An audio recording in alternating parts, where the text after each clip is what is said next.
دعوت media YouTube channel, محبت کا پیغام، انسانیت کے نام۔ اوحینا الیک کما اوحینا الی نوح والنبیین من بعدہ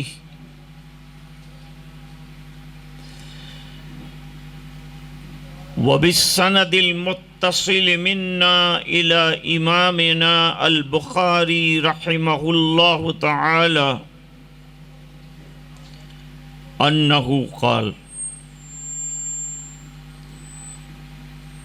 حدثنا الحمیدی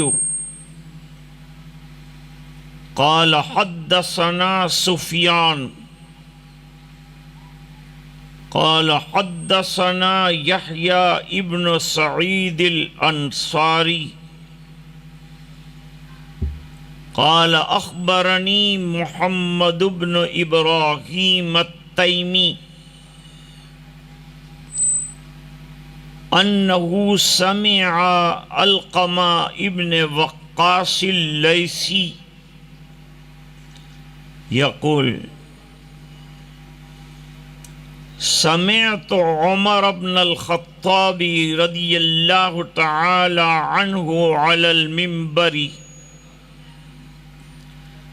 یقول سمعت رسول اللہ صلی اللہ علیہ وسلم یقول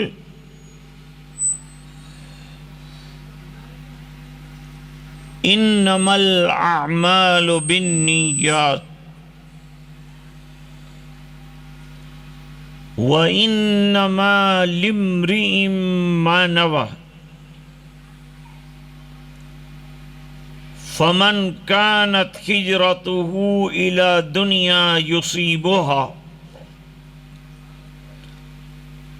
أَوْ إِلَىٰ امْرَأَةٍ يَنكِحُهَا فَهِجْرَتُهُ إِلَىٰ مَا هَاجَرَ إِلَيْهِ صدق واللہ رسول اللہ صلی اللہ علیہ وسلم اللہم صل علی سیدنا محمد وعلی آل سیدنا محمد وبارک وسلم۔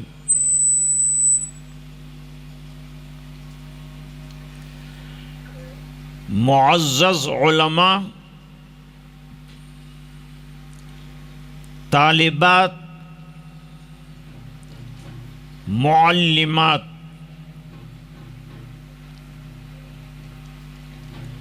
اور حاضرین مجلس،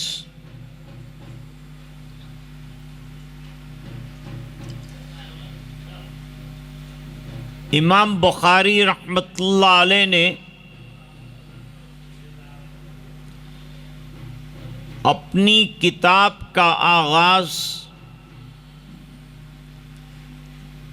بسم اللہ الرحمن الرحیم سے کیا ہے۔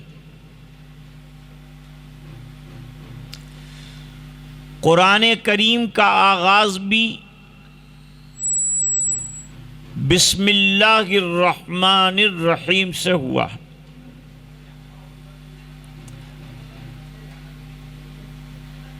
اور حدیث کی دوسری کتابوں کا آغاز بھی بسم اللہ سے ہوا، اور آپ صلی اللہ علیہ وسلم نے جو خطوط لکھے ہیں وہ بھی بسم اللہ سے شروع ہوتے۔ تو اتباعاً للقرآن والحدیث امام بخاری رحمۃ اللہ علیہ نے وہی طریقہ اختیار کیا۔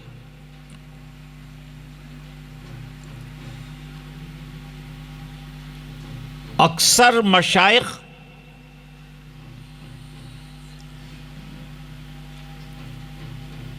اپنی کتاب کے آغاز میں حمدلہ لکھتے ہیں،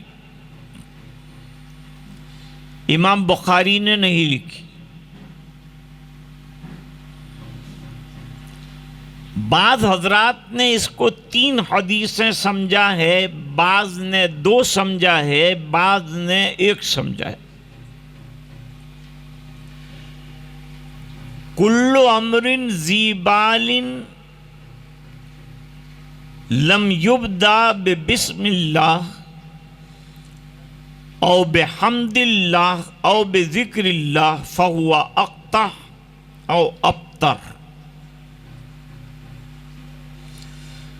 سب کا مقصد یہی ہے کہ کوئی اہم امر شروع کرے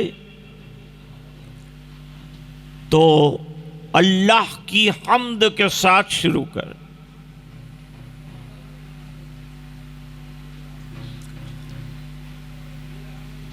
امام بخاری رحمۃ اللہ علیہ نے وہ الحمدللہ رب العالمین نہیں لکھا ہے، کیوں؟ شارحین نے الگ الگ جوابات دی۔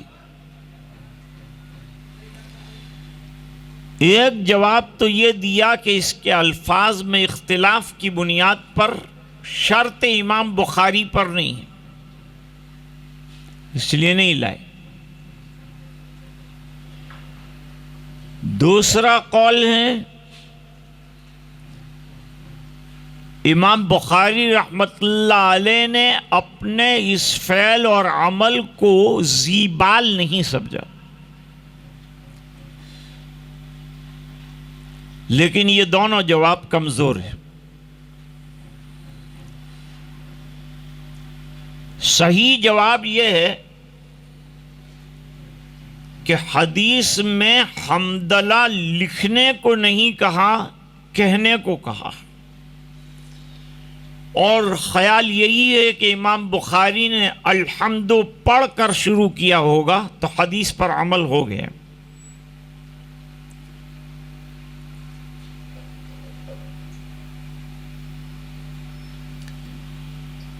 اکثر تو کتابیں شروع ہوتی ہیں کتاب سے۔ امام بخاری رحمۃ اللہ علیہ نے 100 کتابیں پیش کی ہیں، بعضوں نے کہا 103 پیش کی ہے، بعضوں نے کہا 85 کتابیں پیش کی، جیسے کتاب الصلاۃ، کتاب الزکوٰۃ، کتاب الطہارت، ابواب الطہارات۔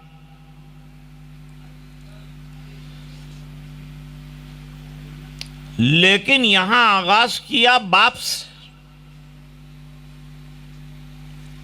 حضرت شیخ الحدیث صاحب رحمۃ اللہ علیہ نے جواب دیا کہ باب بمنزلہ کتاب کے ہے، اس لیے باب کہہ کر رک گئے۔ باب کو 3 طرح سے پڑھا جا سکتا ہے۔ بابو کیف کانا، یہ مضاف مضاف الیہ ہو جائے گا، یہ بھی جائز۔ نمبر 2، بابن تنوین کے ساتھ، اے ہاذا بابن، مبتدا خبر کی حیثیت ہو جائے۔ اور تیسرا جزم کے ساتھ صرف باب۔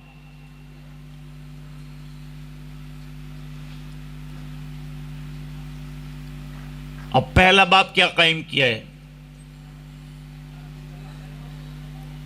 کیف کان بدء الوحی الی رسول اللہ صلی اللہ علیہ وسلم، حضور پر وحی کا آغاز اور ابتدا کیسے ہوئی؟ کیفا کے ذریعے سے امام بخاری نے 30 ابواب قائم کیے۔ ان میں سے 20 ابواب پہلی جلد میں اور 10 ابواب دوسری جلد میں۔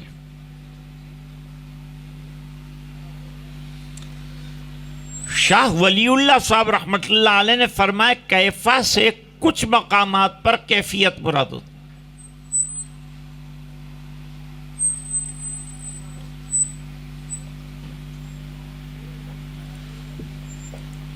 اور حضرت شیخ رحمت اللہ علیہ نے فرمایا کیفیت کم بیان ہوتی ہے، اختلاف کا اظہار کیا جاتا ہے۔ جہاں کیف آتا ہے وہاں اختلاف ہوتا ہے، اختلاف کی نشاندہی کرتے ہیں۔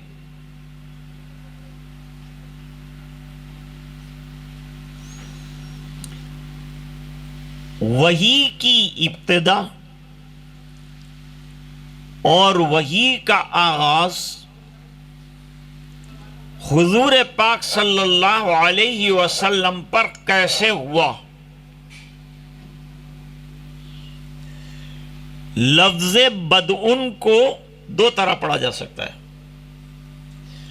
بدون اور بدعن۔ اس باب میں امام بخاری رحمۃ اللہ علیہ نے 7 حدیثیں پیش کی۔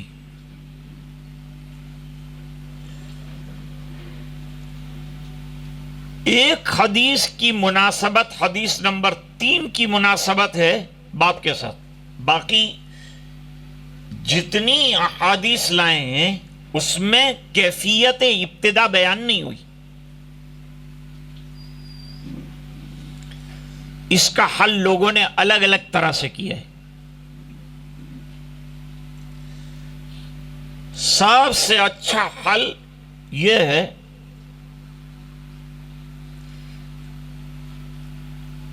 کہ بدا کا لغوی معنی آغاز کا ہے، شروعات کے، لیکن اصطلاح امام بخاری اور اصطلاح امام ترمذی رحمۃ اللہ علیہ، ترمذی رحمۃ اللہ علیہ بھی امام بخاری کے شاگرد ہیں،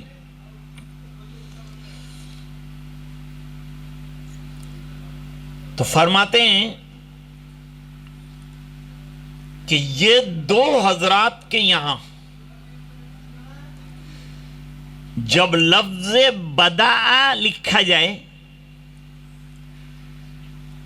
تو اس وقت ابتدا سے لے کر انتہا تک کے جو احوال ہیں اس پر دلالت کرے گا، اور یہ 7 حدیثوں میں کہیں نہ کہیں وحی کا تذکرہ ہے، لہذا ابتدا انتہا سب آ گئی۔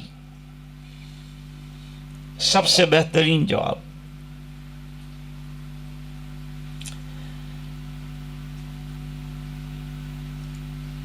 اب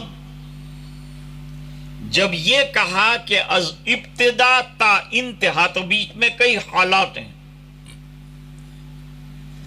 حضور پر وحی کتنے طریقوں سے آئی؟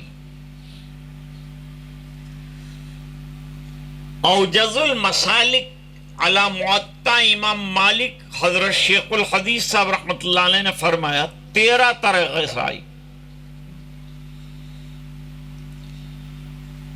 اور دوسرے حضرات کہتے ہیں 13 میں بھی حصر نہیں، اور تلاش کریں گے تو اور وحی کے آنے کے طریقے بھی معلوم ہوں، چونکہ کتاب کا بالکل آغاز ہے۔ بہت شارٹ اور بہت مختصر آپ کے سامنے بات رکھ رہا ہوں۔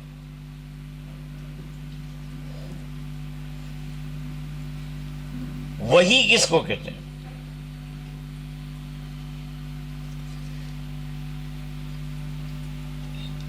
امام راغب اصفہانی نے مفردات القرآن میں لکھا، اور قاموس القرآن میں الاشارۃ السریع الخفی کو کہتے ہیں وہی بہت چپکے سے تیز رفتاری کے ساتھ کسی کو خبر دے دینا۔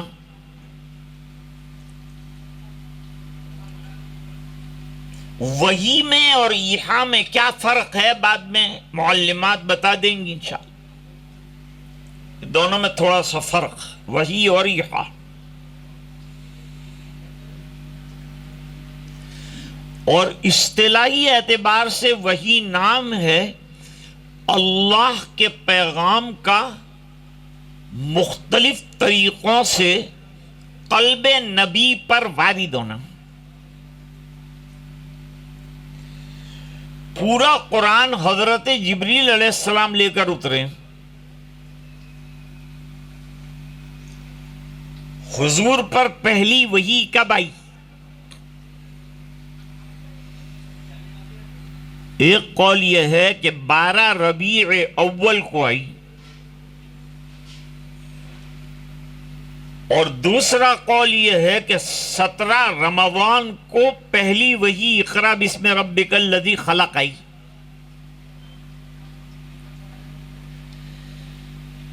بعض حضرات نے تطبیق دی. جب آپ کی عمر 40 سال اور 6 مہینے ہوئی، وحی کا آغاز سچے خوابوں سے ہوتا ہے ہر نبی کو. اس کی یقین دہانی ہو جاتی ہے، اس کے بعد وحی آنا شروع ہوتی. وحی کے آنے کے جو طریقے ہیں، اس میں نبی کو جو خواب دکھایا جاتا ہے وہ بھی وحی کی ایک شکل ہے. نبی کا خواب سچا ہوتا ہے.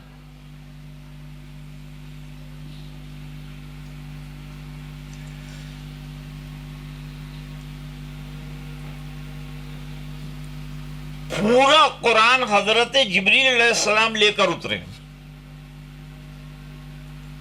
بھئی کہیں کہیں ہم شان نزول میں پڑھتے ہیں کہ یہ سورت کے ساتھ 70,000 فرشتے آئے.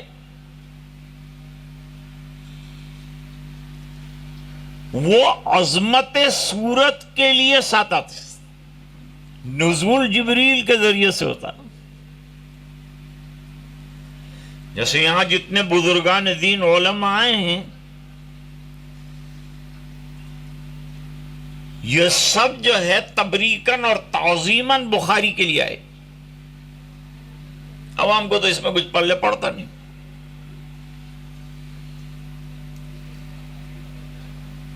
تو بول تو میں رہا ہوں، باقی یہ تمام حضرات جو ہیں قافلہ بن کر بخاری کی عظمت کو بڑھانے کے لیے آئے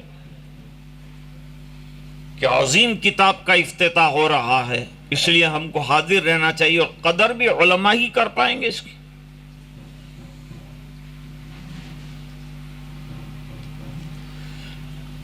الا رسول اللہ صلی اللہ علیہ وسلم. رسول میں اور نبی میں فرق ہے. ایک قول کے مطابق 103 کتابیں اتری ہیں، جس میں صحیفے بھی آ گئے، بڑی کتابیں بھی آ گئی. اور کتابیں رسولوں پر اترتی ہیں، نبیوں پر نہیں. نبی میں اور رسول میں من وجہ فرق. نبی گزشتہ شریعت کا داعی بھی ہو سکتا ہے اور پرانی شریعت کا ناشر ہوتا ہے. اور رسول وہ ہوتا ہے جو بالکل مخالف ماحول میں آتا ہے. یہ آپ کو کہیں نہیں ملے گا، یہ میری تحقیق ہے. مخالف ماحول میں آتا ہے، جیسے حضور آئے تو بالکل مخالف ماحول میں، اور پھر اس کو شریعت بھی دی جاتی ہے، کتاب بھی دی جاتی ہے. 313 رسول آئے.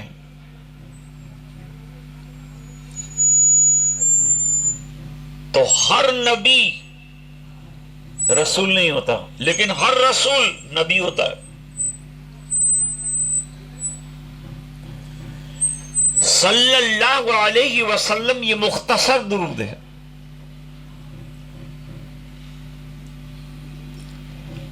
بڑا درود ابراہیمی جو نماز میں ہم پڑھتے ہیں وہ صاحب فضیلت ہے. اور چھوٹا سب سے درود صلی اللہ علیہ وسلم، اس سے چھوٹا بھی درود ہے صلی علی النبی. درود شریف پڑھنے کا امت کو کیا حکم ہے؟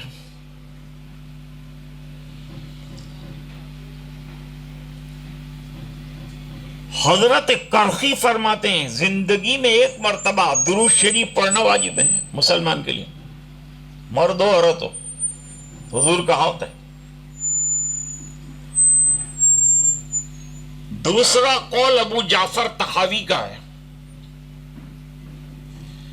انہوں نے فرمایا جب جب نام آئے سرکار کا تب تب درود شریف پڑھنا ضروری ہے.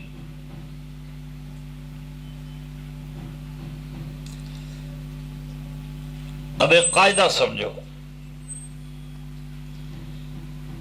امام بخاری رحمت اللہ علیہ کا ایک دستور ہے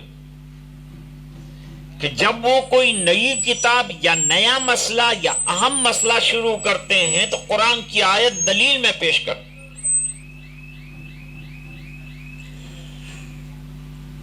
قرآن کی آیت کیوں پیش کرتے ہیں بھائی؟ نمبر 1 نص قطعی ہے جس کا انکار کفر ہے. نمبر 2 تبرکن کہ قرآن سے برکت حاصل کی جائے. نمبر 3 بطور استشہاد دلیل کے طور پر لاتی کہ قرآن سے بڑی دلیل کوئی نہیں مسلمان کے نزدیک. ایک طبقہ وہ ہے جو اپنے آپ کو اہل قرآن کہتا ہے، ان کو قرآن سے سمجھاتے ہیں، حالانکہ ان کا رد بھی کیا ہے. اور حضور نے فرمایا میرے بعد بہت جلدی یہ طبقہ آئے گا، یہ فرقہ آئے گا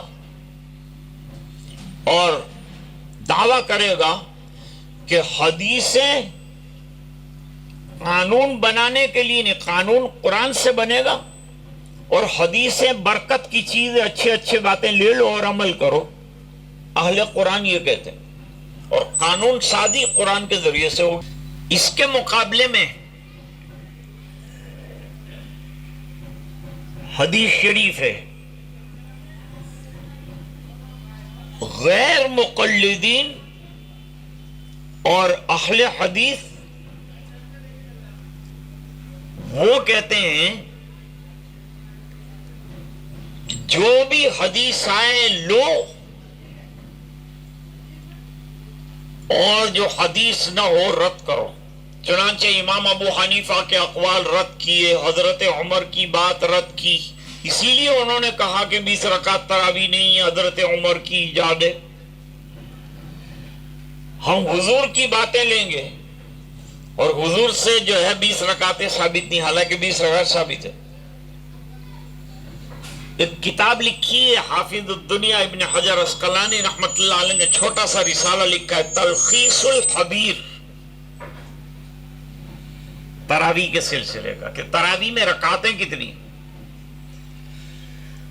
اور حضور نے کتنی رکعتیں پڑھی. فرمایا 3 راتوں تک لگاتار 20 رکعتیں پڑھی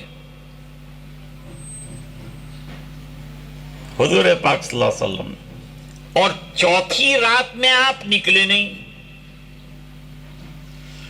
اور اس کے بعد حضرت عمر کے زمانے میں 20 رکعت ایک امام کے پیچھے پڑھنے کا نظام بنا.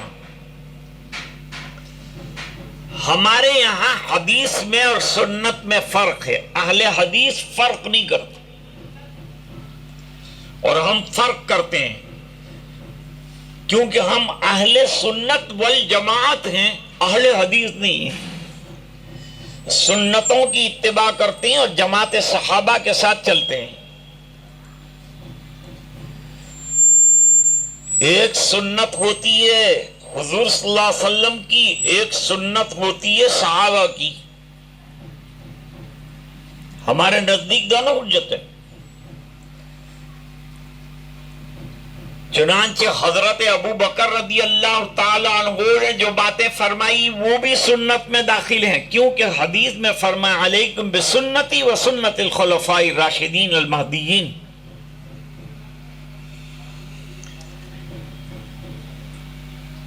تو اہل حدیث کے مقابلے میں ہمارا نام ہے اہل سنت والجماعت،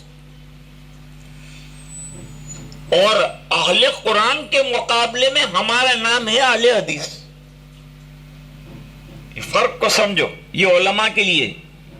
اور اب طالبات پڑھیں گی تو ان کو جگہ جگہ احادیث آئیں گی، اور بھئی یہ حدیث تو معمول بہا نہیں، حدیث میں منسوخ بھی ہوتی ہے ناسخ بھی ہوتی ہے.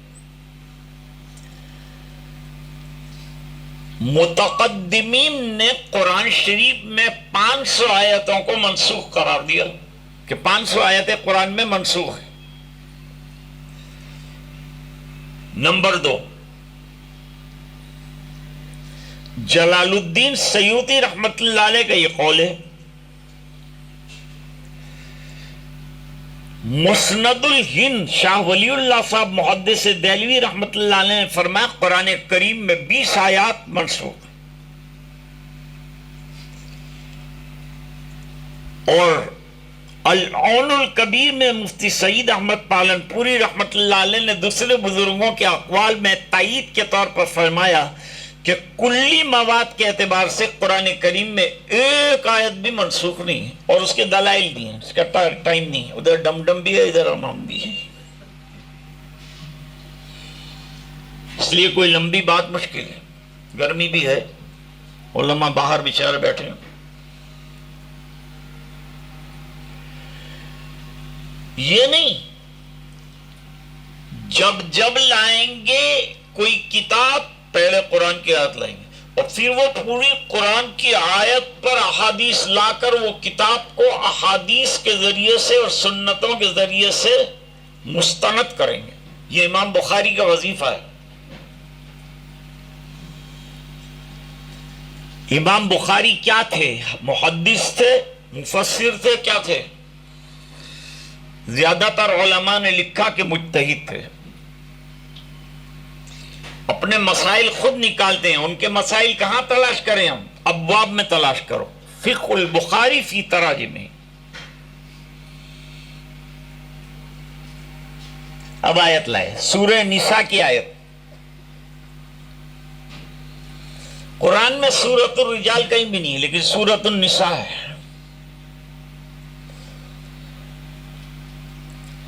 فرماتے ہیں اِنَّا أَوْحَيْنَا إِلَيْكَ كَمَا أَوْحَيْنَا إِلَى نُوحٍ وَالنَّبِيِّينَ مِن بَعْدِهِ۔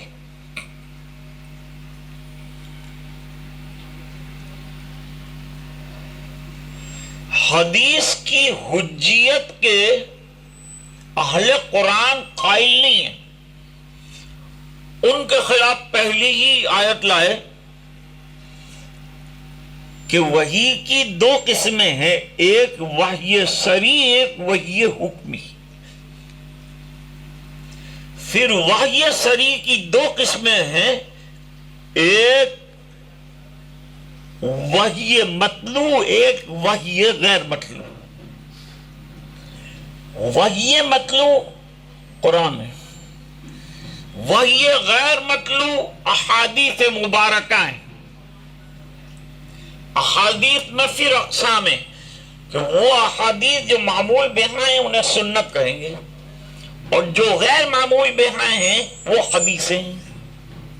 حدیث اور سنت میں فرق، اس کو یاد رکھنا چاہیے۔ 80% احادیث سنت ہے اور 20% احادیث ہیں، سنت نہیں، حضور کے مخصوص اعمال میں ہیں، اس کو بھی یاد رکھنا چاہیے۔ اب سوال پیدا ہوا، سوال یہ ہے کہ امام بخاری رحمت اللہ علیہ نے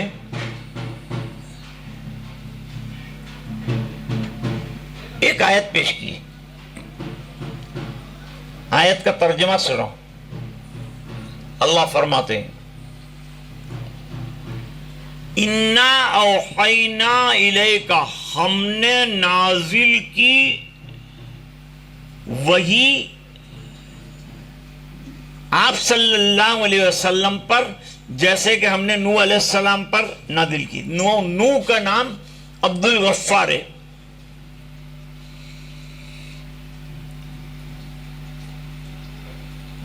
یہ لکھا ہے روح المعانی میں۔ تو پھر ان کو نوح کیوں کہتے ہیں؟ قوم کی حالت زار پر نوخہ رات دن روتے تھے، اس لیے ان کا لقب نوح رکھا۔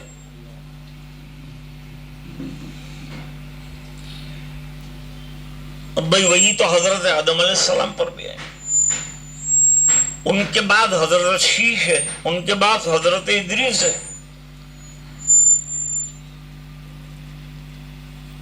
تو نہ آدم کا تذکرہ کیا، نہ ادریس کا تذکرہ کیا، نہ شیش کا تذکرہ کیا، حالانکہ وہ بھی انبیاء تھے، اور سیدھا نوح علیہ السلام کا تذکرہ کیا۔ دو جواب۔ ایک جواب یہ ہے کہ اول رسول نوح علیہ السلام، سب سے پہلے رسول نوح علیہ السلام۔ نمبر 2،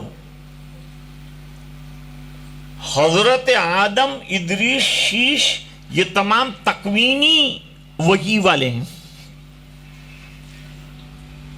ان پر تکوین کے سلسلے کی وحی آئی۔ جیسے حضرت آدم علیہ السلام کے بارے میں قرآن کریم میں فرمایا وَعَلَّمَ آدَمَ الْأَسْمَاءَ كُلَّهَا، حضرت آدم علیہ السلام کو نام سکھائے چیزوں کے۔ کن چیزوں کا نام سکھائے؟ دنیا میں جن چیزوں کو برتنا ہے ان کے نام بتائے، اس کو بنانے کا طریقہ بتایا کہ چمچا ایسا بناتے ہیں، پتیلا ایسا بناتے ہیں، دیگ ایسی بناتے ہیں، دال ایسی بناتے ہیں، چاول ایسی بناتے ہیں، سب بتائیں۔ یہ تکوینی نبی ہیں، ان کی وہی یہی ہے کہ چمچے کتنے طرح کے آتے ہیں، اسٹیل کا آتا، لوہے کا آتا، پلاسٹک کا آتا، اور چمچا بڑا کام آتا، یہ بتائیں۔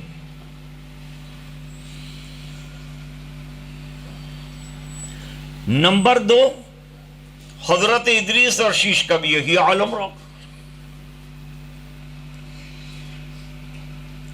اور سب سے پہلے تشریعی نبی اور رسول حضرت نوح علیہ السلام، اور تشریع وہی ان پر آئی، تشریع وہی حضور پر آئی۔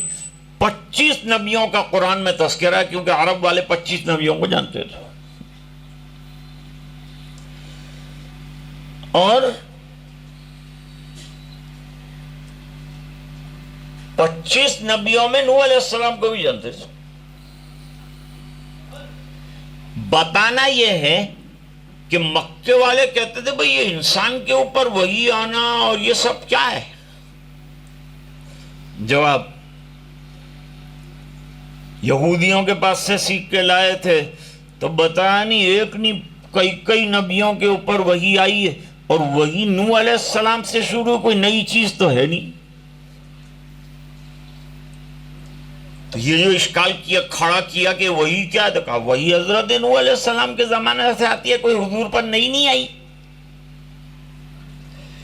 قرآن میں ہے قُلْ مَا كُنْتُ بِدْعًا مِّنَ الرُّسُلِ، میں کوئی انوکھا نبی نہیں ہوں، پہلے بھی نبی آئے اور میں آیا ہوں۔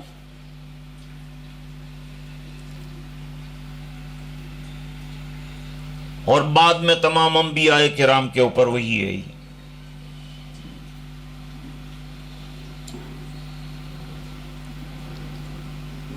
یہ آیت بہت دور تک گئی ہے، سب کی تشریح کرنا مشکل ہے، لیکن میں نے آپ کو ابتدائی ایک بات بتا دی، اب ہر جگہ آپ کو پوری کتاب جب پڑھیں گی آپ تو سب جگہ کام آئی کہ امام بخاری کا سب سے پہلا وتیرہ کیا ہے؟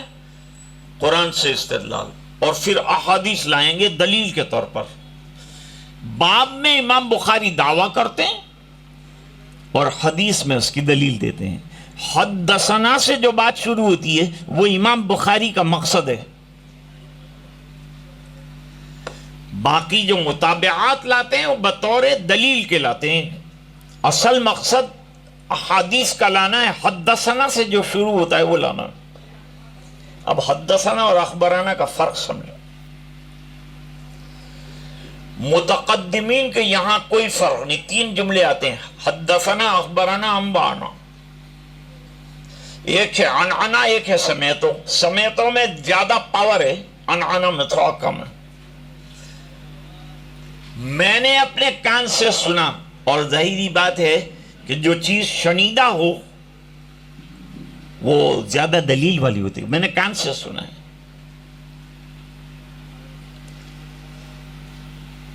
سب لوگ کان سے ہی سنتے ہیں، لیکن یوں کیوں کہا کہ سمیتو میں نے کان سے سنا، یعنی میں نے براہ راست سنا ہے، یہ مطلب ہوا اس کا۔ مولانا نے بیان کیا تھا وضو کے بغیر نماز نہیں ہوتی، پٹھان کھڑا ہوا، اس نے کہا میں 40 سال سے پڑھ رہا ہوں، کس نے کہا نہیں ہوتی؟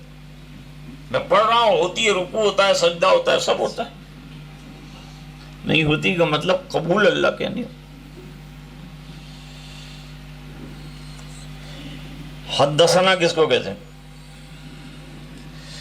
جب استاد پڑھے اور شاگرد سنے تو حدثنا، اور جب شاگرد پڑھے اور محدث سنے تو اخبرنا. یہ امام مالک کے زمانے سے شروع ہوا، جھگڑا بھی وہاں سے شروع ہوا. امام مالک جو ہے معطل طلبہ کے پاس پڑھواتے تھے، خود نہیں پڑھتے تھے. تو اس زمانے میں بڑا ہنگامہ ہوا کہ بھئی یہ نیا طریقہ جائز ہے، پھر کہا جائز.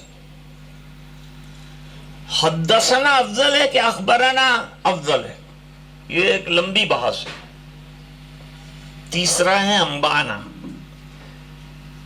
انبانا کہتے ہیں محدث نے اپنی کتاب یا رسالہ کسی کو دیا اور یوں کہا کہ آپ میری طرف سے اس کی روایت کرنے کی میں اجازت دیتا ہوں، یہ انبانا.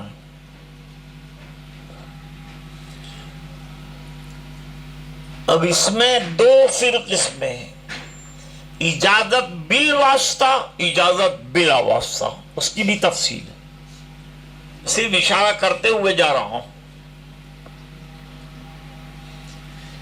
پہلی حدیث جو امام بخاری رحمت اللہ علیہ نے پیش فرمائی غریب ہے، یعنی اس میں تفرد ہوا ہے.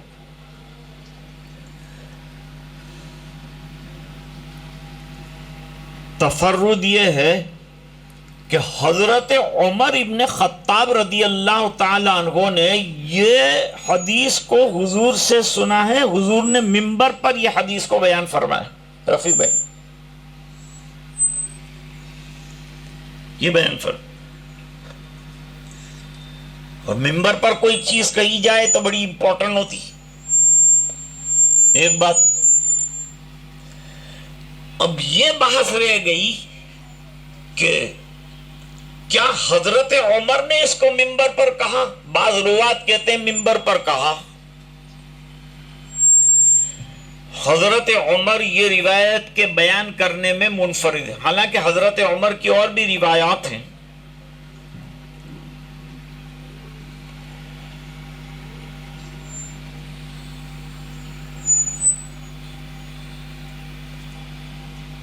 ان سے سنا علقمہ ابن وقاص اللیثی، یہ تابعی. ان سے سنا محمد ابن ابراہیم التیمی، بہت بڑے محدث ہیں. ان سے سنا یحییٰ ابن سعید الانصاری، منفرد ہے. پھر یحییٰ ابن سعید سے 500 طلبہ نے سنا. ایک ہی مرتبہ میں 500 حدیث بن گئی. 500 طلبہ نے روایت کیا تو 500 حدیث ہو گئی. یہ ایک مستقل بحث ہے کہ حدیثیں زیادہ کیسے ہوتی ہے. یہ روایت امام بخاری رحمت اللہ علیہ پوری بخاری میں 7 مرتبہ لائے. اس حدیث کا نام ہے حدیث النیہ اور حدیث مہاجر ام قیس. میرے والد صاحب نے فرمایا کہ اصل کتاب شروع ہوتی ہے کتاب الایمان سے، اور کتاب الایمان یعنی توحید پر ختم ہوتی ہے. توحید سے شروع کر توحید پہ ختم کیا ہے، ایمان سے شروع کر کے ایمان پر ختم کیا ہے، عقیدوں سے شروع کر کے عقیدوں پر ختم کیا ہے.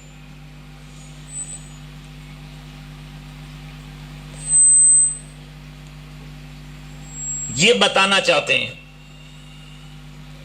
امام بخاری رحمت اللہ علیہ کہ یہ بات یاد رکھو کہ دین کی بنیاد وحی پر ہے، من گھڑت نہیں ہے. حضور نے یہ دین گھڑ کر پیش نہیں کیا ہے. پورا دین وحی کی حجیت کے اعتبار سے، پورا دین وحی کے ذریعے سے حضور تک پہنچا ہے. حضور صلی اللہ علیہ وسلم کا من گھڑت یا کسی کا من گھڑت عقیدہ یا دین نہیں ہے. ایک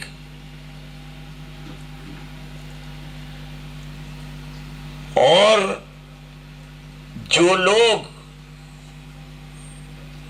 احادیث کو حجت نہیں مانتے ان لوگوں کو بتانا ہے کہ وحی غیر مطلوع یہ بھی ایک وحی کی قسم ہے. جس کا انکار نہیں کیا جا سکتا، تو اس کی حجیت کو ثابت کرنا چاہتے ہیں. یہ بات فیض الباری میں علامہ کشمیری رحمۃ اللہ علیہ نے بیان فرمائی. اور حضرت شیخ نے دوسری بات لکھی ہے کہ یہ کتاب کا دیباچہ ہے اور تمہید ہے.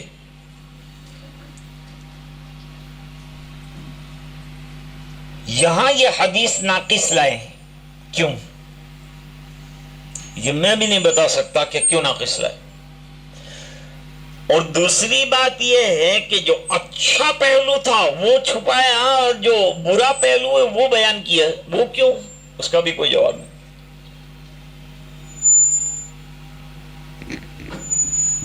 تو یہ حدیث غریب ہونا، پہلی حدیث بخاری شریف کی غریب، پیسے نہیں اس کے پاس، اور اخیر میں حدیث لائیں احمد ابن اشکاب کی، وہ بھی غریب ہے.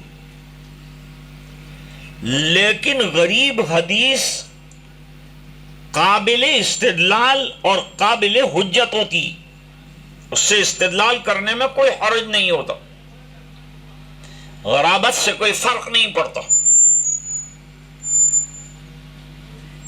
حضرت مولانا مسیح اللہ خان صاحب شیروانی رحمۃ اللہ علیہ فرماتے ہیں کہ امام ابو داؤد نے 4 لاکھ حدیثوں میں سے 4 حدیثیں نکالی تھی، اور امام اعظم ابو حنیفہ رحمۃ اللہ علیہ نے 5 لاکھ حدیثوں میں سے 4 حدیثیں نکالی تھی. ان میں پہلے نمبر کی حدیث انما الاعمال بالنیات. بہت لمبی بحث ہے انما الاعمال بالنیات پر، کیا حذف ہوا ہے، کیا اندر ملایا گیا ہے. انما الاعمال بالنیات کا ابھی میں سیدھا ترجمہ کرتا ہوں کہ اس کے اندر کوئی محذوف جو ہے اس کو مکشوف کرنا پڑے گا، اور وہ ہے انما ثواب الاعمال بالنیات. 1 نمبر 2 انما جزاء الاعمال بالنیات. اور سب سے راجح قول جو متاخرین نے ذکر کیا، انما اعتبار الاعمال بالنیات. کا مطلب یہ ہے کہ اعمال کے قبول ہونے اور معتبر ہونے کا دار و مدار اس بات پر ہے کہ آپ نے اس عمل سے نیت کیا کی. نیت اگر ثواب کی ہے تو ملے گا، نیت نہیں کی ہے نہیں ملے گا. لیکن امام شافعی رحمت اللہ علیہ کے یہاں بعض عبادات جو غیر مقصودہ ہیں ان میں بھی نیت ضروری ہے، ورنہ وہ عبادت ہی نہیں ہوگی. ہمارے نزدیک وضو عبادت غیر مقصودی ہے، نیت نہ کی جب بھی ہو جائے گا. امام شافعی رحمت اللہ علیہ کے یہاں نہیں ہوگا، وہ ان کے یہاں عبادات مقصودہ کے اندر داخل کیا. 5 وضو کی آیات میں اختلاف ہوا ہے اور احادیث میں اختلاف ہوا. انما الاعمال کے ذریعے سے 5 چیزوں کا اختلاف بتایا. ان کے نزدیک لا وضو لمن لم ینوی، جس نے نیت نہیں کی اس کا وضو ہی نہیں. ہم نے یہ کہا کہ کمال میں کمی رہے گی، ثواب میں کمی رہے گی، نفس سے وضو ہو جائے. اور انہوں نے مسئلہ بیان کیا کہ کوئی آدمی چل رہا تھا، دوسرے نے اس کو تالاب کے اندر دھکا مار گیا، وہ اندر سے پورا بھیگ کر نکلا، تو امام شافعی کہتے ہیں وضو نہیں ہوگا کیونکہ نیت نہیں تھی. اور امام اعظم فرماتے ہیں طہارت جسم ضروری ہے تو وضو ہو گیا اس کا. یہ ائمہ کے اختلاف، یہ دلائل کا اختلاف. اور یہ بات سمجھو، یہ کہا نا کہ یہ حدیث ضعیف ہے، کوئی حدیث ضعیف نہیں ہوتی، راوی ضعیف ہوتا ہے. تو راوی کے ضعف کا اثر حدیث پر پڑتا ہے، ورنہ حضور کا ارشاد کوئی بھی ضعیف نہیں.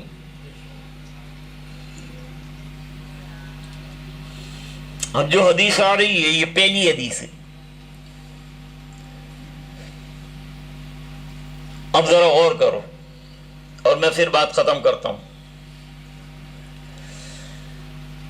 غور یہ کرنا ہے کہ آیت میں تو فرمایا کہ وہی نوح علیہ السلام پر آئی، وہی حضور پر آئی،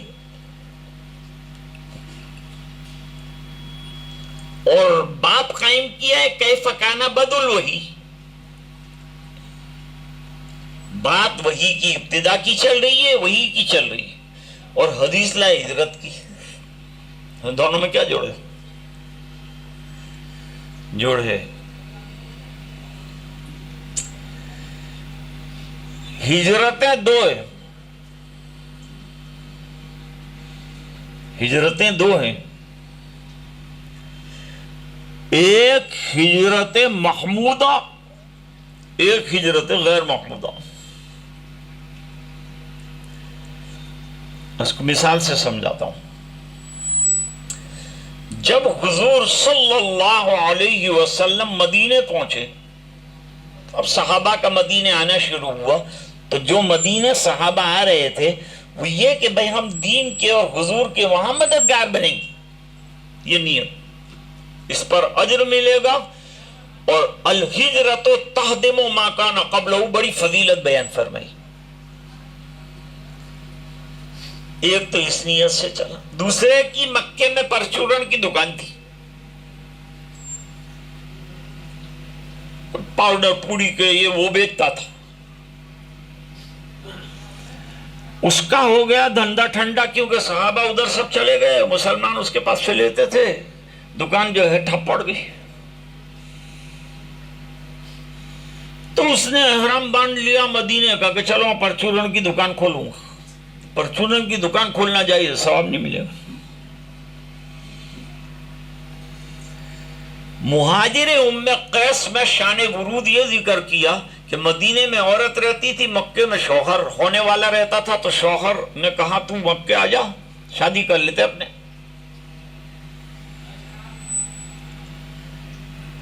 لڑکی نے کہا دنیا آ رہی مدینے اور میں وہاں مکے آؤں تو کیا حضور کو چھوڑ کر، تو ادھر آ جا. اگر تیرے کو بہت شادی کی پٹ پٹ تھی ادھر آ. اس نے اٹھایا پیٹی بستر اور سیدھا وہ اس کے عورت کے گھر پہ آ گیا. راتوں رات نکاح ہوا اور جو ہے اس کی شادی ہو گئی. تذکرہ مسجد نبوی میں آیا، چھوٹا سا تھا مدینہ، کوئی بھی بات ہوتی تھی تو سامنے بات آ جاتی. حضور منبر پر بیٹھے تھے، بات آئی کہ وہ ایک آدمی آیا ہے ایک لڑکی سے نکاح کرنے کے لیے، اس نے ہجرت کر لی. تو حضور پاک صلی اللہ علیہ وسلم نے فرمایا جو دنیا کے لیے ہجرت کرے گا تو دنیا مل جائے گی، اجر نہیں ملے گا. اور جو بیوی کے لیے کرے گا تو بیوی مل جائے گی، ہجرت کا ثواب نہیں ملے گا. اور جو اس لیے آیا فمن کانت ہجرتہ الی اللہ ورسولہ فہجرتہ الی اللہ ورسولہ، اس کو اجر ہی اجر ملے گا.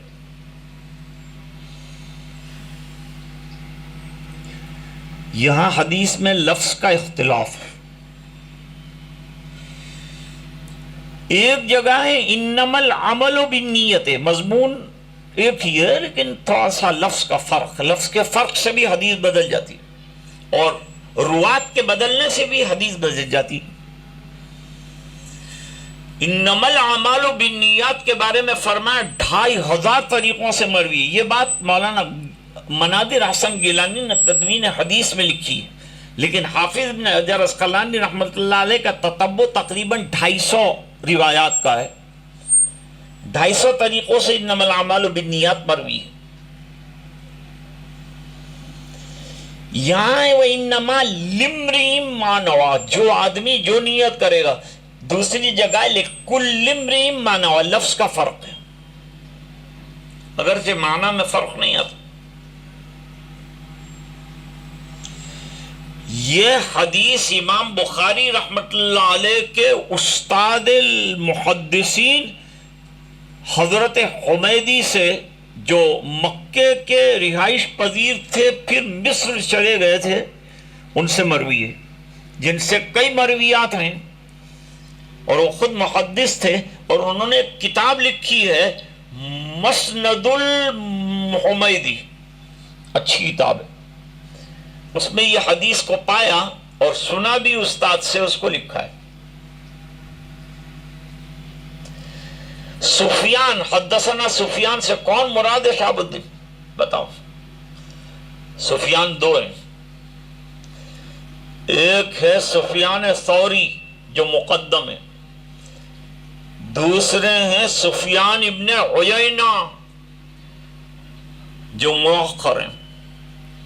تو حدیث کی اوپر کی سند میں سفیان آئے گا تو سفیان ابن عیینہ مراد ہوں گے، نیچے کی سند میں آئے گا تو سفیان ثوری مراد. اچھا، دونوں حضرات ہم زمانہ کے قریب ہیں اور دونوں بڑے محدثین میں سے، اگرچہ تقدیم و تاخیر ہے، لیکن کبھی ایسا ہوتا ہے وہ 70 سال کی عمر، ان کی 17 سال کی عمر ہے، اہم زمانہ ہو۔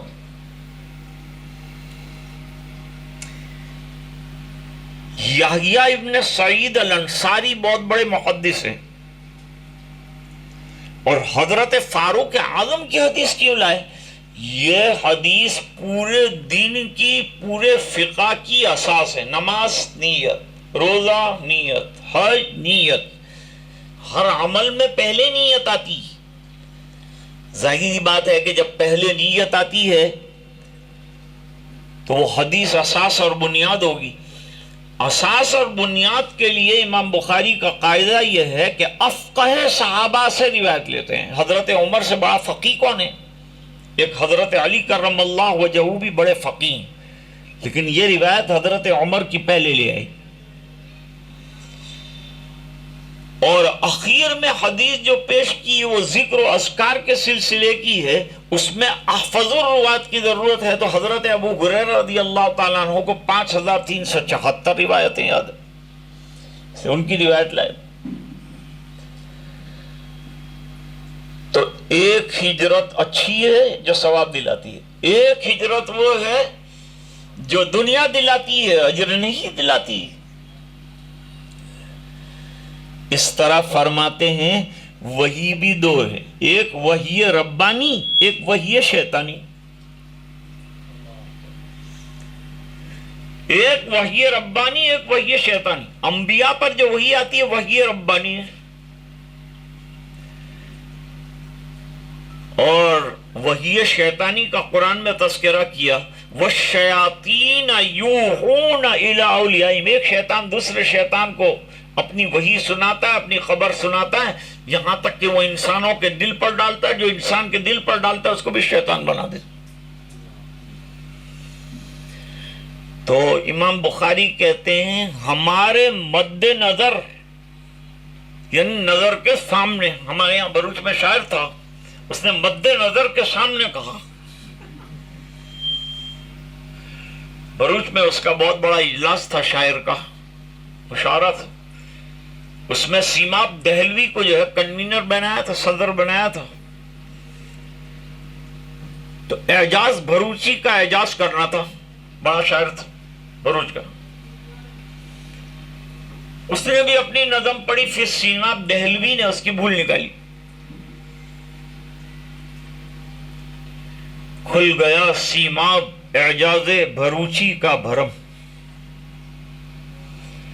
کھل گیا سیماب اعجاز بھروچی کا بھرم، کہہ گیا مرد خدا پیش نظر کے سامنے۔ تو میں بات عرض کر رہا تھا کہ ایک ہے وحی شیطانی جو پسندیدہ نہیں ہے، اس کو چھوڑو، اور ایک ہے وحی ربانی، حضور پر جو آتی ہے وحی ربانی، جبریل علیہ السلام کے ذریعے سے آتی ہے، وہ وہی ہمارا مستدل ہے اور دین کی بنیاد اس کے اوپر ہے۔ وہی کہتے ہیں دل پر کسی چیز کے القاء کرنے کو، یہ وحی لغوی ہے۔ جیسے وَأَوْحَيْنَا إِلَىٰ أُمِّ مُوسَىٰ أَنْ أَرْضِعِيهِ، موسیٰ علیہ السلام کی والدہ کے دل پر ہم نے یہ بات کو القاء کیا۔ کسی عورت کو وحی ابھی تک نہیں آئی اور آئے گی بھی نہیں۔ اللہ نے وحی کا مکلف عورت کو نہیں بنایا، کیونکہ بڑا دشوار کام ہے، very difficult, it's very difficult to obtain the wahi. Nobody is such point of view that he can take the wahi from Allah subhanahu wa ta'ala. And Imam Bukhari rahmatullah alayhi has mentioned that what is the quality and the kafiyat of Rasulullah sallallahu alaihi wasallam while revealing the wahi, while reading Quran. What was the situation? What was the condition of Rasulullah sallallahu alaihi wasallam? How much he was suffering the difficulties, and hard time is the special time. تو فرماتے ہیں کہ وحی کی ایک لغوی قسم ہے. دوسری جگہ فرمایا وَأَوْحَى رَبُّكَ إِلَى النَّخْلِ، ہم نے مکھی شہد کی جو تھی اس کے اوپر وہی بھیجا. یہاں وہی کا معنی ہے اس کے دل میں بات ڈالی، اس کو سمجھایا. یہ وحی لغوی ہے. غلام احمد قادیانی کہتا تھا میرے اوپر وہی ہے، تو ہمارے مولانا صوفی صاحب جو صوفی باغ کے اندر لیٹے ہوئے وہ گئے تھے غلام احمد قادیانی کے پاس اور جا کر اس کو کہا تھا کہ آپ پر شاید وہ شیاطین یوحون الی اولیائہم، وہ تو وہی نہیں آتی. خیر، تو یہ پہلی حدیث ہماری جو ہے ہو گئی، ابتدا ہو گئی الحمدللہ. اب رہ گئی یہ بات کہ اس موقع پر ایک عام بات جو نکالی ہے وہ یہ ہے کہ بھائی جب آپ دور دراز سے یہاں آئے ہیں پڑھنے، سب سے پہلے اپنی نیت کو ٹٹولو. اس لیے حدیث جو ہے یہ لائے نیت والی، لیکن اس کو بعض محدثین نے رد کر دیا ہے. یہ صحیح نہیں ہے، کیونکہ یہ تو جب ہوتا جب انا اوحینا نہ لاتے، کیف کان بدل وہی نہ لاتے اور سیدھی حدیث لاتے، تب یہ بات صحیح تھی. لیکن اب تو نقشہ الگ ہے. اس لیے لیکن لوگوں نے ایک فائدہ نکالا ہے اسے، پڑھنے والوں کو اپنی نیت درست رکھنی چاہیے، پڑھانے والوں کو اپنی نیت اللہ کی رضا کی رکھنی چاہیے. دوسرا، پڑھنے والیاں یہ نیت رکھیں کہ میں جاؤں گی اور لوگوں کو دین سکھاؤں. جو عورتیں جو ہے ان کو دین سکھاؤں، لڑکیوں کو دین سکھاؤں، نمازوں کی پابندی کروں گی، تلاوت کروں گی، گھر کے ماحول کو درست کروں گی، سدھاروں گی. نہیں ہے کہ بخاری لے کر شوہر کے ساتھ لڑوں گی، یہ کام نہیں. اب اس نے کہا تو گھر کا کام کر دے، تو بخاری لے کے بیٹھ گئے. امام ابو یوسف کہتے یہ بھائی، ارے بھائی یہاں امام ابو یوسف کا کچھ کام نہیں، یہاں کامج کرنا پڑے گا گھر کے اندر. انہوں نے کہا ہے کہ گھر میں 2 خادم رکھو، ایک بار کا ایک اندر کا. مولوی نے تنخواہ ایٹلی نہ دے سکتا، بے خادم کہاں تھے لوانا، پوتے خادم چھے کہاں سے خدمت والا لائے. شاعر کو ڈاکٹر نے کہا پیٹ کا ایکس رے نکالو، اس نے کہا 5 دن سے کھانا نہیں کھایا، کیا پیٹ کا ایکس رے نکلتا ہے. تو میں عرض کر رہا تھا کہ مولانا عباس صاحب نے بیچاروں نے ایسی گرمی کے زمانے میں بلایا. بچیاں بخاری شریف شروع کر رہی ہیں، بڑی مبارک کتاب ہے، اصح الکتب بعد کتاب اللہ تحت عدیم سماع البخاری. اور امام بخاری رحمت اللہ علیہ نے ہر حدیث کے نوٹ کرنے میں غسل کیا، 2 رکعت پڑھی. اب آپ پڑھنے بیٹھے تو کم سے کم وضو کر کے بیٹھنا. غسل تو نہیں کریں گے لیکن وضو ضرور کرنا، بے وضو نہ بیٹھیں. اور کتاب کے اوپر دونوں ہاتھ یوں رکھنا، یہ بھی کتاب کی بے ادبی ہے. اور کتاب کے اندر جو مدرسہ دے کچھ لکھنا، ہمارے ایک صاحب نے لکھا تھا تاشکند کی چائے کا حساب. ارے بھئی یہ تاشکند کی چائے کا حساب لکھنے کی کتاب تھوڑی، تو بخاری شریف ایسا کوئی تو بعد کتاب ہی ہے. جو لکھنا ہے اپنی کاپیوں میں لکھو، ساتھ کاپی رکھو، معلمات کی باتوں کو نقل کرو، روزانہ کی تاریخ لگاؤ، آج یہاں سے یہاں تک سبق ہوا، رات کو اس کے پر نظر ڈالو، سبق کو دیکھو کہ کیا پڑھایا گیا تھا آج، تکرار کرو. ویسے بخاری کی تکرار مشکل ہے، چھوٹی کتابوں میں تکرار ہوتی ہے، ضرب یضرب کے اندر تکرار ہوتی ہے، نہ ہو صرف کے اندر. بڑی کتابوں کے اندر کیا تکرار کریں، میں لمبی بحث ہوتی. یہ جو کیف کان بدل ہے، ہم لوگ 8 دن تک پڑھاتے ہیں، حالانکہ سمجھ طلبہ کو کچھ میں بھی نہیں آتا ہے، لیکن ہم لوگ پڑھاتے 8 دن تک پڑھاتے بخاری سے. ہم کیوں پڑھاتے؟ ہم کو فائدہ ہوتا ہے، کچھ مطالعہ یہ ہو، کچھ کتابیں دیکھنے کا موقع ملتا، ہم لوگ پڑھاتے. مدرسے کو اللہ ترقی عطا فرمائے. اور حضرت مولانا مرد میدان، کیونکہ بچیوں کو کنٹرول کرنا، 100 لڑکوں کو کنٹرول کرنا آسان، لیکن ایک چھوکری کو لڑکا کنٹرول کرنا بہت ڈیفیکلٹ کام، قیامت کا کام، کیونکہ اس کے پردے کا، اس کے برقعے کا، اس کی پاکی کا، اس کا شرارت بہت خواتین ہے، شرارت بہت نہیں یہاں کی بچیوں کے لیے کہتا، میں دوسری جگہ جو دیکھا اس کے بارے میں، یہاں تو بہت نیک صالح بچیاں ہیں، پہلے بھی میں نے دیکھا تھا، بہت اچھا پڑھتی ہیں اور بہت محنت سے پڑھتی ہیں، پڑھو اور اپنے دین کو بناؤ، نمازوں کی پابندیاں کرو، تلاوت کرو، ذکر کرو، مطالعہ کرو، خوب پڑھو، حاشیے دیکھو۔ بہت سی بچیاں سمجھتی کہ حاشیے میں کیا مکوڑوں کے علاوہ ہے، مکوڑے نہیں ہیں حاشیے میں، مکوڑے ہیں، یہ ہے کہ ایک ایک حاشیہ کہیں 20 کتابوں کا خلاصہ ہے، حاشیہ متن کا خادم ہوتا۔ اس لیے میرے والد صاحب حاشیہ پڑھنا سکھاتے تھے بخاری میں، اور بخاری والوں کو چاہیے کہ لمبی تقریر کے بجائے حدیث سے تعلق پیدا کریں، حدیث سے مناسبت پیدا کریں۔ امام ابو یوسف یہ کہتے ہیں، امام محمد یہ کہتے ہیں، یہ لوگوں نے جے تھوان ہوتا ہے پر آپ ہوتا ہے نبی کیا کریں۔ اصل کام یہ ہے کہ ہم لوگ جو ہیں عمل کرنے والے، یہ امام بخاری کا بھی مدعا ہے کہ بھئی عمل کرو، اپنی زندگی میں عمل کو لاؤ۔ میں نے عمل کے لیے یہ کتاب لکھی ہے، بحث کے لیے نہیں لکھی ہے یہ کتاب۔ اس لیے مطالعہ بھی کرو، پڑھو بھی، نمازوں میں بھی آگے رہو، دعاؤں میں بھی آگے رہو، مدرسے کے لیے دعا کرو، اساتذہ کے لیے دعا کرو، معلمات کے لیے دعا کرو۔ امام اعظم ابو حنیفہ فرماتے جب بھی ہاتھ اٹھایا میں اپنے استاد کو کبھی نہیں بھولا۔ ہم کو بھی اپنے اساتذہ معلمات کو یاد رکھنا چاہیے اور پوری توجہ کے ساتھ سبق کے اندر بیٹھنا چاہیے۔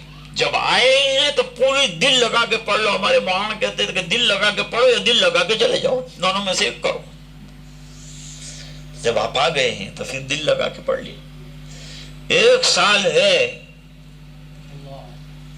یہ شروع ہوا تو ابھی پھر جو ہے ختم بھی ہو جائے گا، کتنے سال ایسے تو گزر گئے، اب شروع کریں گے تب شروع کریں گے میں شروع ہوتا ہے اور ختم کریں گے تب ختم کریں گے ختم ہو جاتا ہے۔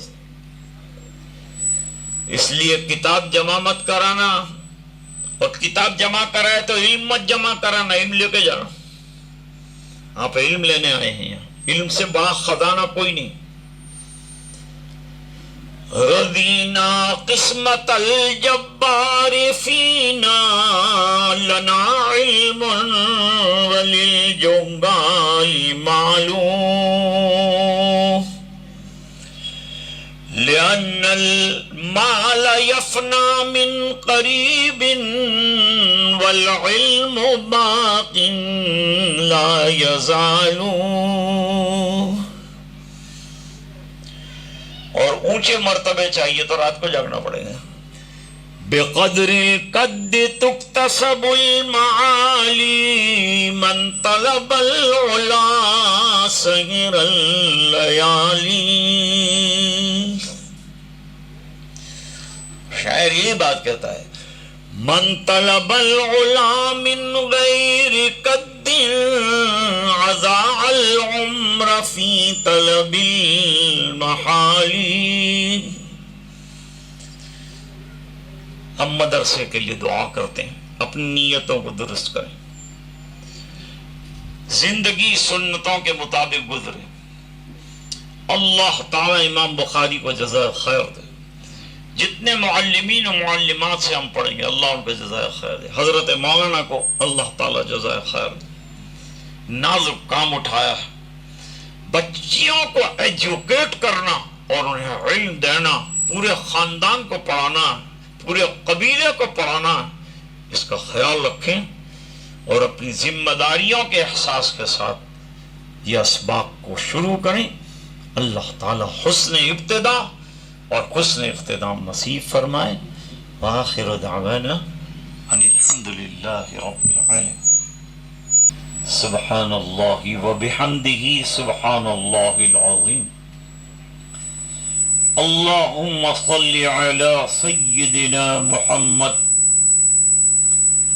وعلى آل سيدنا محمد وبارك وسلم اللهم إنا نسألك علما نافعا وعملا متقبلا ورزقا واسعا وشفاء من كل داء۔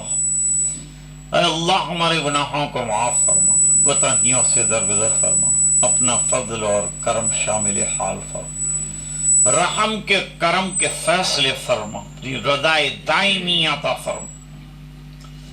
اے اللہ آنے والی طالبات کو علم نافع عمل صالح عطا فرما، اچھی عالمات بنا اور ان کے فیض کو عام فرما، خود اپنی زندگیوں میں سنتوں کو داخل ہونے کی سعادت عطا فرما، اور جا کر یہ علم دوسروں تک پہنچانے کی سعادت سے بھی بہرور فرما، مدرسے کو نیک نامی نصیب فرما، ترقیات سے مالا مال فرما۔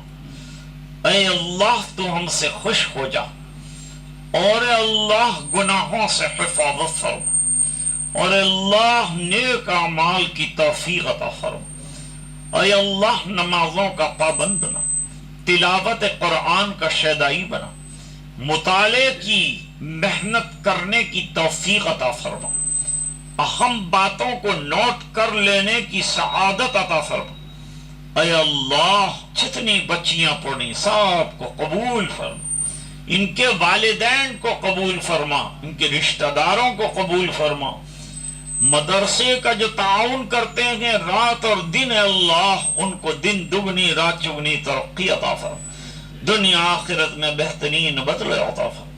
اطراف اور جوانی سے جتنے علماء آئے ہیں اور جہاں جہاں ادارے چل رہے ہیں، اللہ پورے اخلاص کے ساتھ چلانے کی توفیق عطا فرما۔ سب اداروں کو آبیاری غیب سے نصیب فرما، اور اللہ وہاں سے علم کے چشموں کو جاری فرما۔ اے الہ العالمین، مدارس، مساجد، مراکز، خانقاہیں، مقابر، قبرستان کے اوقاف، مدرسوں کے اوقاف، تمام چیزوں کی حفاظت فرما۔ اے اللہ جو مانگا عطا فرما، جو مانگنے سے رہ گیا نصیب فرما۔